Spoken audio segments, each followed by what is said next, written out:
Hello friends, मेरा नाम संध्या गुप्ता है और मैं Saraswati Devi PG college Nichlaul Maharajganj BA third semester की स्टूडेंट हूं। और आज का हमारा जो टॉपिक है वो ये है भारत में विवाह से रोज़गार, यानी विवाह से रोज़गार कितने लोगों को प्राप्त होता है, अर्थात आर्थिक रूप से वो लाभ कैसे प्राप्त करते हैं। इसके बारे में आज हम इस भारत से विवाह से रोज़गार प्राप्त होने वाले में चर्चा करेंगे। लेकिन उससे पहले आइए जान लेते हैं वास्तव में विवाह होता क्या है।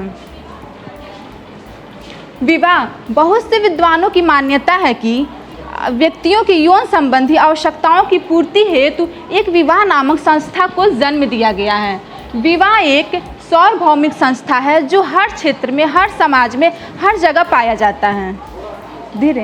हर जगह पाया जाता है। विवाह शब्द का अर्थ होता है उद्धव, अर्थात वर वधु घर लाए, यानी इस प्रकार की विवाह में वर द्वारा वधु को घर लाया जाता है। इसी के आधार पर हमारे मर्डॉक ने विश्व के 250 समाजों का अध्ययन करने के पश्चात इन्होंने विवाह के 3 उद्देश्यों को उल्लेखित किया है, जिसमें से हमारा पहला है यौन संतुष्टि, दूसरा है आर्थिक सहयोग और तीसरा है संतानों का सामाजिकरण एवं पालन पोषण।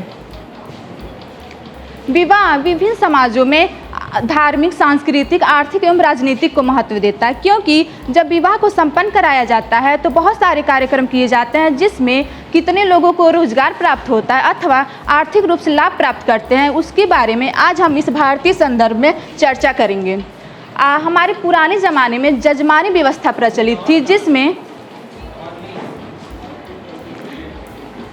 हमारी जो पुरानी परंपरागत समाज थी उसमें लोग अपने जातिगत पेशों को करके समाज को अपना सहयोग प्रदान करते थे। लेकिन आज के समय में लोग अपने जातिगत पेशों के अलावा भी अन्य कोई भी व्यवसाय करने के लिए स्वतंत्र हैं। इसी के बारे में अब हम विवाह से संबंधित कुछ पेशों के बारे में जानेंगे,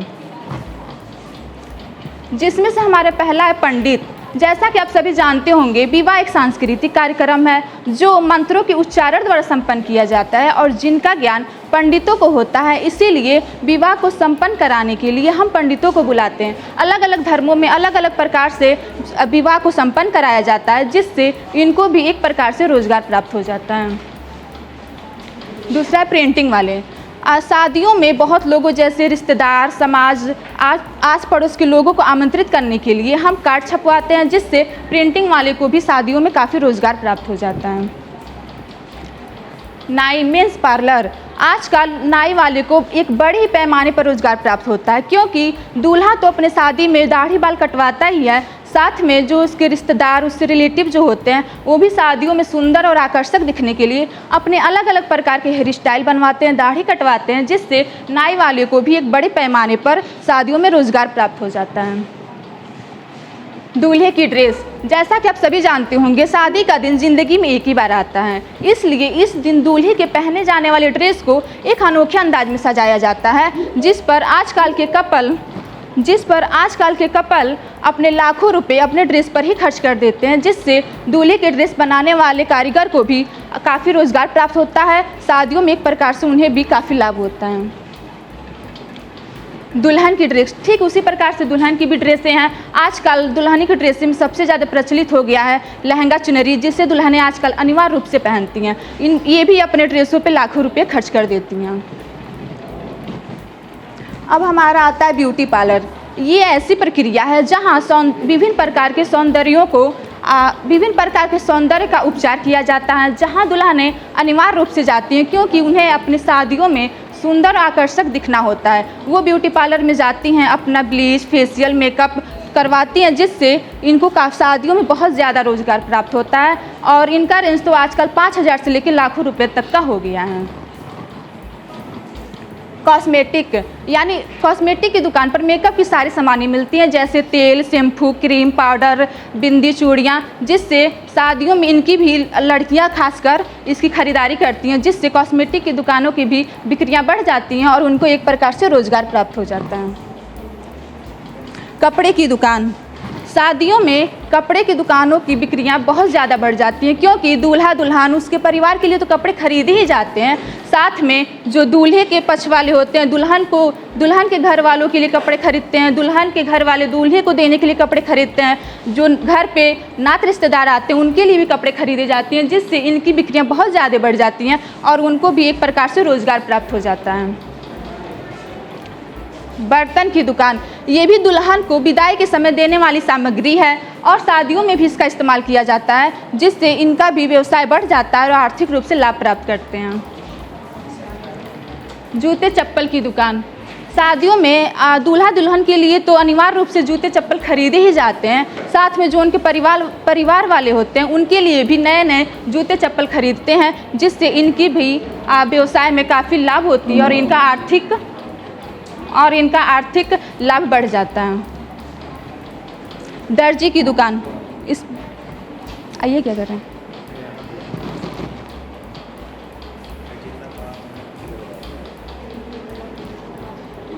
हेलो नहीं आ रहा, हेलो ठीक है। दर्जी की दुकान, इसको पकड़ के रख लेते हैं। दर्जी की दुकान, जैसे ही शादियों का सीज़न शुरू होता है, दर्जी वाले सबसे ज़्यादा व्यस्त होने लगते हैं, क्योंकि दूल्हा दुल्हन अपने नए नए कपड़े खरीदते हैं और उनके परिवार वाले भी खरीदते हैं, और जो शादियों में सम्मिलित होने आते हैं वो भी अपने लिए नए नए कपड़े खरीदते हैं, जिनको सिलवाने के लिए, फिटिंग कराने के लिए हम दर्जी की दुकान के पास जाते हैं और इनका भी रोज़गार शादी के समय काफ़ी बढ़ जाता है। आभूषण की दुकानें, सबसे ज़्यादा शादियों में इन्हीं की बिक्रियाँ होती हैं, क्योंकि दूल्हे वाले दुल्हन को देने के लिए गिफ्ट के रूप में कुछ आभूषण खरीदते हैं, दुल्हन के पक्ष वाले भी दूल्हे के लिए कुछ गिफ्ट के रूप में आभूषण खरीदते हैं, जिससे आभूषण की दुकानों का भी रोज़गार बढ़ जाता है। पटवा की दुकानी, जैसा कि यहाँ पे दिखाया गया, पैसे की माला, टोपियाँ और कुछ मोतियों की माला हैं जो दूल्हे को बारात जाते समय पहनाया जाता है और दुल्हन के पक्ष वाले भी दूल्हे को पहनाते हैं, जिससे पटवे की दुकान की बिक्रियां भी बढ़ जाती हैं और उनको व्यवसाय में लाभ प्राप्त होता है। सिंघोरी की दुकान, सिंदूर शादी का सबसे महत्वपूर्ण रस्म होता है, क्योंकि ये एक सुहाग का प्रतीक भी होता है। हमारे हिंदू धर्म में शादी तभी संपन्न होती है जब दूल्हा दुल्हन की मांग में सिंदूर भरता है। इस प्रकार से शादियों में सिंदूर की भी बिक्रियाँ काफ़ी बढ़ जाती है और उनको एक प्रकार से रोज़गार प्राप्त हो जाता है। शादी का डाला, ये भी शादियों में इस्तेमाल करने वाली एक चीज़ है जो दूल्हा अपने साथ दुल्हन के घर लेके आता है, और इसी के साथ ये भी है सूपी और डगरा जो दुल्हनों को विदाई के समय दिया जाता है। दूल्हे की गाड़ी, अब दूल्हा बारात लेके जा रहा है तो साइकिल या बाइक से तो जाएगा नहीं, इसीलिए इसके लिए एक स्पेशल गाड़ी बुक की जाती है और जिसकी सजावट भी एक खास तरीके से की जाती है, जिस पर दूल्हा बैठकर दुल्हन के घर जाता है। और आजकल तो लोग गाड़ी रथ भी बुक करवाते हैं और साथ में जो उसके बाराती होते हैं उनके लिए भी अलग से गाड़ियाँ बुक की जाती हैं, जिससे ड्राइवर वाले को भी रोज़गार प्राप्त होता है और जो उसके मालिक होते हैं गाड़ी के उनको भी रोज़गार प्राप्त होता है, जिससे शादियों में इनका रोज़गार बढ़ जाता है। डीजे वाले, अब शादी में जब तक डीजे ना हो तब तक तो शादी का रौनक बहुत फीका फीका लगता है, इसीलिए शादियों में चार चांद लगाने के लिए, धूम धड़ाका मचाने के लिए, थोड़ा एंजॉयमेंट करने के लिए हम डीजे वाले को बुलाते हैं, जिससे शादियों में डीजे वालों का भी व्यवसाय काफ़ी बढ़ जाता है, उन्हें आर्थिक रूप से लाभ प्राप्त होता है। बैंड बाजा, ये भी उसी प्रकार से, ये भी दूल्हे की तरफ से लाया जाता है। जब बारात निकलता है तो लोगों को दिखाने के लिए और थोड़ा एंजॉयमेंट, नाच गाना करने के लिए हम बैंड बाजा मंगवाते हैं, जिससे इनका भी रोज़गार बढ़ जाता है। ठीक उसी प्रकार से भांगड़ा वाले हैं, कोई डीजे मंगवाता, कोई बैंड बाजा तो कोई भांगड़ा, तो इनको भी रोज़गार प्राप्त होता रहता है। सजावट और टेंट वाले, शादियों में लोग टेंट इसलिए मंगवाते हैं क्योंकि धूप और बारिश से बचने के लिए तथा सुंदर और साज सजावट करके सुंदर और आकर्षक दिखाने के लिए हम टेंट और लाइट का इस्तेमाल करते हैं, जिससे शादियों में इनका भी रोज़गार बढ़ जाता है और उनको भी आर्थिक रूप से लाभ प्राप्त होता है। फूल की दुकान, शादियों में जितनी भी सजावट की जाती है, गाड़ियों की सजावट, फूलों की माला, स्टेज की सजावट, सब फूलों की दुकान से ही खरीदी जाती है, जिससे शादियों में फूलों की दुकान की बिक्रियां बहुत ज़्यादा बढ़ जाती हैं और इनको भी रोज़गार प्राप्त हो जाता है। वेटर, शादियों में बहुत अधिक संख्या में लोग आते हैं जिनको खाना खिलाने के लिए, मेहमानों को भोजन खिलाने के लिए वेटर को बुलाया जाता है, जो मेहमानों का एक अच्छी खातिरदारी करते हैं, जिससे इनको भी एक प्रकार से रोज़गार प्राप्त हो जाता है। कैमरा वाले, शादी एक बहुत ही बड़ा कार्यक्रम है और एक महोत्सव है, जो इन पलों को इकट्ठा करने के लिए, इसको यादगार बनाने के लिए हम कैमरे वाले को बुलाते हैं, जो हमारा फ़ोटो खींचता है, वीडियो बनाता है, जिससे शादियों में कैमरे वाले को भी आर्थिक रूप से लाभ प्राप्त होता है। आतिशबाजी यानी पटाखा, शादियों में धूम धड़ाका और थोड़ा शादियों में रौनक लाने के लिए हम पटाखों का इस्तेमाल करते हैं, पटाखे जलाते हैं, जिससे इसको भी रोज़गार प्राप्त होता है। सब्जी मंडी, शादियों में एक प्रकार की सब्ज़ी बनती नहीं है, हमें कई प्रकार की सब्जियां बनवाते हैं, जिससे सब्जी मंडी वालों को भी काफ़ी रोज़गार प्राप्त होता है। साथ ही जो सब्जी को लाते और ले जाते हैं उनको भी एक प्रकार से रोज़गार प्राप्त होता है।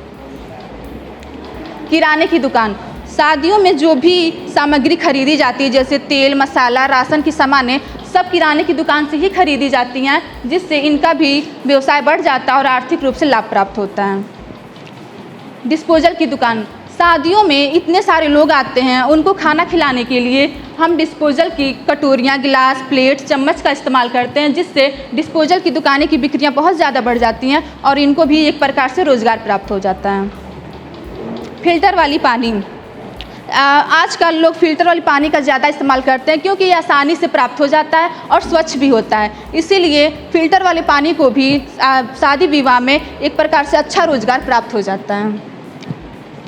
हलवाई, अब हलवाई इतने सारे लोग आते हैं, उनको मिठाई खिलाने के लिए, खाना खिलाने के लिए हमें हलवाई की ज़रूरत पड़ती है और साथ ही जब दुल्हन को विदा किया जाता है तो बहुत सारे मिठाई बनवाए जाते हैं, जो हलवाई ही बनाता है, इसलिए हलवाई को भी एक प्रकार से रोज़गार प्राप्त हो जाता है। शादी में फ़ास्ट फूड, आजकल लोग भोजन के साथ साथ अलग से फ़ास्ट फूड की भी व्यवस्था करते हैं, जिससे बच्चे बहुत ज़्यादा पसंद करते हैं और शादियों में, इसीलिए इनको भी शादियों में एक प्रकार से रोज़गार प्राप्त हो जाता है। फर्नीचर, ये दुल्हनों को विदाई के समय देने वाली एक सामग्री है, ये दहेज के रूप में भी लोग देते हैं, जिसमें आता है बेड, कुर्सी, चेयर, टेबल, अलमारी, बहुत सारी चीज़ें हैं जो दुल्हनों को विदाई के समय दी जाती है, जिससे फर्नीचर वाले को भी बड़े पैमाने पर रोज़गार प्राप्त हो जाता है। इलेक्ट्रिक की दुकान, ये भी ठीक उसी प्रकार से भी दुल्हनों को विदाई के समय दी जाती है। इलेक्ट्रिक की दुकानें में जैसे फ्रिज, कूलर, पंखा, बहुत सारी चीज़ें, वॉशिंग मशीन दी जाती हैं, जिससे इलेक्ट्रिक की दुकान की भी बिक्रियाँ बहुत ज़्यादा बढ़ जाती हैं और इनको एक प्रकार से आर्थिक लाभ प्राप्त होता है। कार और बाइक, ये भी दूल्हे को दहेज के रूप में दी जाने वाली एक सामग्री है, जो शादी विवाह में दूल्हे को दिया जाता है, जिससे इनकी भी बिक्रियाँ बहुत ज़्यादा बढ़ जाती हैं और इनको भी आर्थिक रूप से एक लाभ प्राप्त हो जाता है और इनका रोज़गार बढ़ जाता है।